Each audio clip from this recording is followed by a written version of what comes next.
आज एक मंदिर की कहानी। एक मंदिर जिसमें सभी लोग पगार पे काम किया करें, चाहे आरती वाला हो, पूजा करने वाला या मंदिर का घंट बजाने वाला। मंदिर का घंट बजाने वाला जो इंसान था वो आरती के समय ऊपर वाले में ऐसा लीन हो जाया करता कि उसे देखना बहुत अच्छा लगता। हर कोई जो दर्शन के लिए आता साथ ही इसकी भक्ति के दर्शन जरूर से करता और मुंह से निकलता वाह। मंदिर के ट्रस्टी ने एक दिन डिसीजन ले लिया कि इस मंदिर में वही लोग काम करेंगे जो पढ़े लिखे हैं, जो अनपढ़ हैं उन्हें नौकरी से निकाल दिया जाएगा। तो इस घंट बजाने वाले इंसान को उसे कैबिन में बुलाया गया और उसे कहा गया कि कल अपनी पगार लेने आ जाना और उसके बाद हमें तुम्हारे काम की जरूरत नहीं होगी। इस इंसान ने कहा कि अरे आप मेरी पढ़ाई लिखाई देख रहे हैं, मेरी भक्ति की शक्ति को तो देखें। लेकिन ट्रस्टी ने एक न सुनी। अगले दिन से जो लोग मंदिर में आते वो भी आरती के समय पर, उन्हें आरती में इतना आनंद न मिलता। उसकी कमी जैसे खलने लगी थी। 7-8 लोगों ने डिसाइड किया और उसके घर पर पहुंचे और उसे सिर्फ इतना कहा कि तुम सिर्फ आरती के समय पर घंट बजाने आ जाया करना।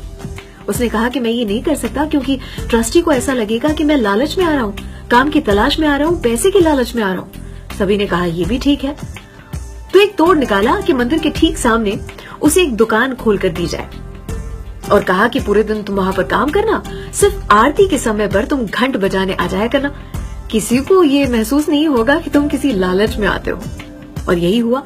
मंदिर के ठीक सामने एक दुकान खोल दी गई और जनाब ऊपर वाली की दया से एक दुकान क्या अनेक दुकानों का मालिक बना और आगे चलकर उसने एक फैक्ट्री भी खोली। बड़ी सी गाड़ी में से उतरा करता लेकिन फिर भी आरती के समय पर ठीक समय पर घंट बजाने के लिए पहुंच जाया करता, वो भी उसी निष्ठा के साथ। काफी साल बीत चुके थे, ट्रस्टी भी बदल चुके थे, मंदिर को काफी साल बीत चुके थे तो रेनोवेशन की जरूरत थी।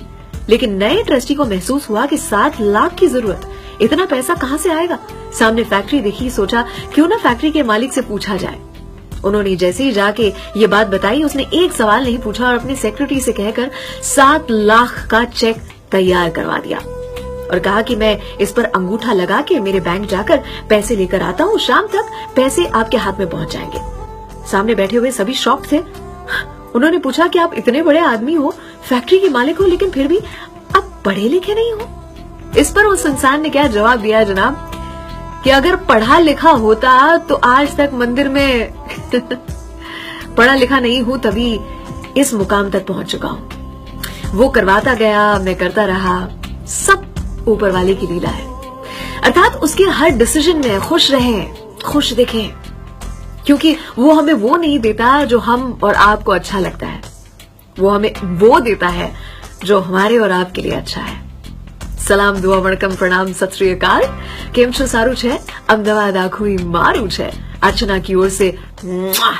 हमारे स्टूडियो में तो यही रहते हैं गन्नू भैया।